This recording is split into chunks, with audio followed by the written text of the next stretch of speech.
Chapter 39, Turbulence. The days and nights passed quickly in Skidra. Our feelings intensified, and I found myself abandoning all my reservations. I had hoped to wade into this relationship and navigate slowly, but I was swept away in a tidal wave of emotions that, with each passing day, seemed more permanent. I felt my heart and soul opening in ways I never could have imagined with him or with any man. There were times when I felt we were one on all levels, no place where I ended and he began, and that our bodies were the vehicle for our souls to make love. I didn't want to leave the intimacy of our small haven, but by the 6th day, feelings of guilt started to creep in.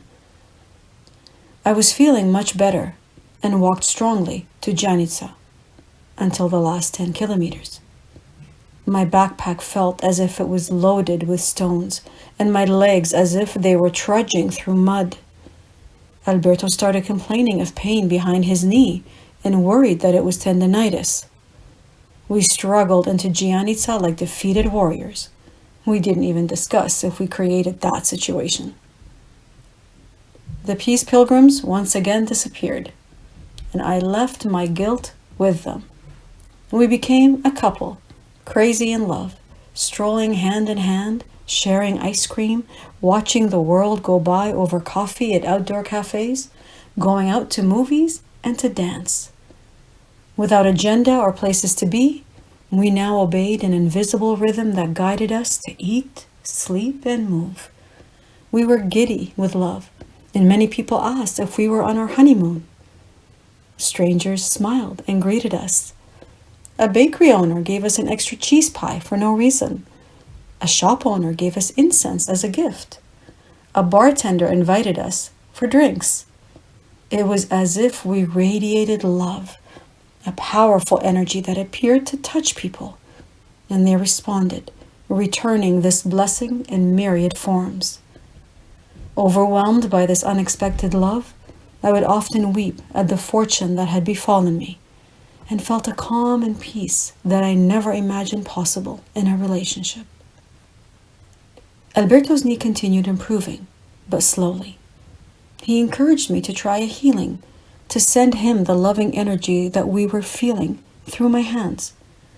I focused on that feeling and felt a tremendous energy coursing through my body. I felt charged, and my hands were hot when I placed them on Alberto's knee. I had done healings on myself, but never as powerfully as this.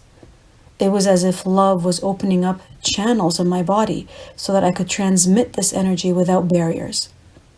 I marveled at this new discovery and started directing it to people who I felt could use it, such as my mother and Yola, and then spread it outwards until it covered the entire earth and suspended it in a ball of radiant, loving energy that permeated the earth and every one of its inhabitants. I felt magnificent, connected to every living creature on this earth, and now desired to explore this form of healing even further. After another 6-day rest, Alberto's knee was strong enough to attempt walking again. Upon learning that most Greeks understood English, we felt inspired to carry a new sign, one that read, Jerusalem in peace. With that novel message, we were once again on the road.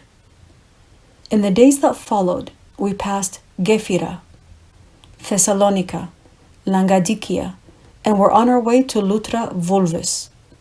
On this spectacular day, we found ourselves stopping more than once to bask in the sunshine and breathe in the sweet perfumes that the spring air carried. "Look at this," Alberto enthused at one of our many stops, pointing at the grinds in my coffee cup. "It's you, holding a baby in your arms." Even I saw it clearly.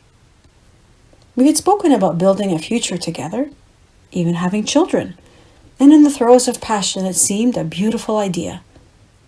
Seeing that image, however, made it seem too real. We had gone from friendship to babies in less than 2 weeks. I panicked. I was evasive with my response then, as I was that entire day, and withdrew into myself. Alberto kept asking what was wrong, and I kept lying that it was nothing. The more he insisted, the more trapped I felt, and the further I withdrew. By the time we arrived in town, there was a clear distance between us. When I suggested that we get separate rooms, he exploded. "What is going on with you?"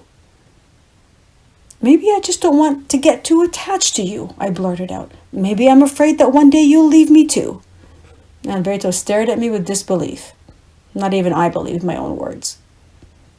"I think you're looking for any excuse to push me away," he replied. "Are you saying that you don't believe we have a future together?"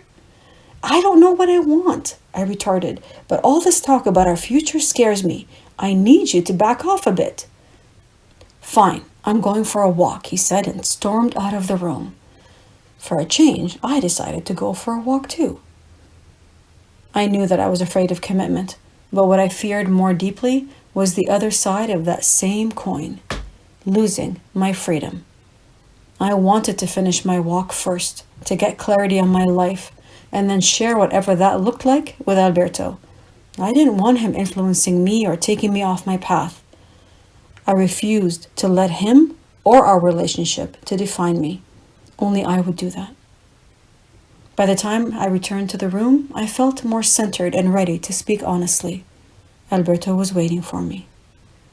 "I can sleep in another room if you'd like," he said dejectedly. "It's not necessary," I answered, "but we need to talk." We spoke well into the night, and although it was difficult at times, I revealed to him my deepest fears. Alberto listened and understood, asking only one thing of me: to include him in my journey. All I could do was promise to try.